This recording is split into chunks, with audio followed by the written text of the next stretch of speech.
Prej orës 10, Kuvendi është mbledhur në seancë plenare me kërkesë të Partisë Socialiste. Grupi miratoi heqjen e 4 projekt ligjeve nga rendi i ditës. Sipas kreut të grupit, Taulant Balla, këto 4 drafte kërkojnë rakordim me Bashkimin Evropian, por 2 deputetët socialistë, Erion Braçe dhe Taulant Balla, janë përfshirë në replika në seancën plenare sa i takon aktit normativ për rishpërndarjen e buxhetit 2025. Përmes atij akti, qeveria parashikon se çdo lek që nuk është shpenzuar nga institucionet gjatë vitit të kaluar do të kalojë në llogarinë e pensioneve. Ky akt normativ duket se ka irrituar Braçen, i cili pak javë më parë kishte bërë të njëjtin propozim për buxhetin 2026 përmes një amendimi ku kërkonte që çdo lek i shpenzuar të shkonte për pensionet. Unë jam plotësisht dakord me shqetësimet që ngrihen për t'ju gjendur pranë banorëve, bujqve të prekur nga fenomenet natyrore, qofshin përmbytjet, qofshin ngricat.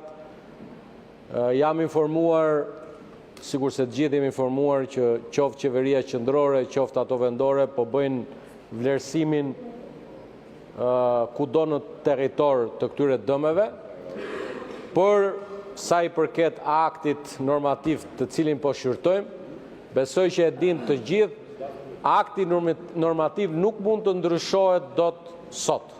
Ai o miratohet o gëzohet. Amendamente mbi aktin nuk bëjmë dot, kështu që ju falenderoj dhe e vlerësoj shumë shqetësimin që ngriti kolegu im, antari i grupit tim parlamentar Braçe. S'ka replik me replik, zoti Braçe. Për çfarë është procedurë, urdhroni. Unë nuk kërkova ndryshim të aktit. Nuk kam kërkuar, s'kam bërë amendament për ndryshu aktin. Thash që amendamenti që urrëzua me vot 4 javë më përpara, 5 javë më përpara, është sjell nga qeveria me akt. Kaq. Dhe pyeta si duhet votoj unë.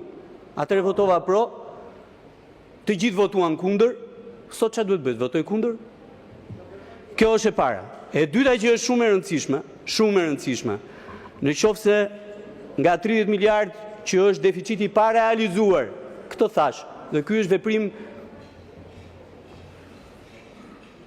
veprim kontabël në qeveri, dhe natyrisht orientim më mirë, me thënë, në qoftë se nga 30 miliard lek që mbeten pa shpenzuar, 15 miliard lek do të shkojnë në llogarinë në Bankën e Shqipërisë për pensionet, 15 të tjera të përdoren për të shlyer bujqit.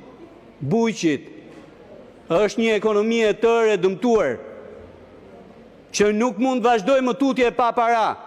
Kaq ju thash, për një dynym janë 12.500.000 lek dëm për një dynym. Llogariteni vetë se sa toka dhe sa sera janë përmbytur. Taulant Balla u shpreh se ndan shqetësime për nevojën e mbështetjes së banorëve dhe bujqve të prekur nga fenomenet natyrore. Ai theksoi se pushteti vendor dhe qeveria janë në terren dhe po kryejnë vlerësimin e dëmeve. Sa i përket aktit normativ në shqyrtim, Balla nënvizon se ai nuk mund të ndryshohet në këtë fazë dhe se Kuvendi duhet ose të miratojë ose ta rrëzojë.